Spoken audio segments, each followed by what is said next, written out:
இப்ராஹிம் நதுகம் ரஹ்மத்துல்லாஹி போன்ற சூஃபிகள் அல்லாஹ்ட்ட ஒரு வரம் கேட்டாங்க. அல்லாஹ் என்ன வரம் கேட்டான்? பாவமே செய்யாத வரம் வேண்டும்னாங்க.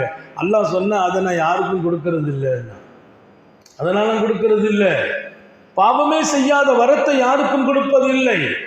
இல்லை ரப்பே, உன் அன்புக்காக காத்திருக்கிறோம், உன் அருளுக்காக ஏங்கி கொண்டிருக்கிறோம். பாவம் செய்யாம வாழ்ந்துட்டோம்னா பரிசுத்தமா ஒன்று அடைஞ்சிடலாம். அல்லாஹ் சொன்னா என்னப்பா திரும்ப திரும்ப கேட்குறீங்க? எனக்கு ஒரு பேர் இருக்குது, பாவம் செய்தால் மன்னிக்கிறவன்ற பேரு, நான் கஃபாருன்னு ஒரு பேர் வச்சிருக்கிறேன். அந்த பேரை பட்டியலிருந்து எடுக்க பார்க்கிறீங்களான்னு கேட்டான். அந்த பேரை என் பட்டியலிருந்து எடுக்க பார்க்கிறீங்களா? மன்னிக்கிறவன்ற பேர் எப்போ எனக்கு கிடைக்கும்? நீ தப்பு பண்ணும்போது நான் மன்னிக்கிறது என்ற வார்த்தை தவறு செய்ய தூண்டும் வார்த்தை அல்ல. தவறு செய்வதற்கு அல்லாஹ்வை உற்சாகப்படுத்துகிறானா என்கிற சிந்தனைக்குரிய வார்த்தை அல்ல. தவறு என்பது மனித சுபாவத்திலே உண்டு, அதிலிருந்து நீ மீளுவதுதான்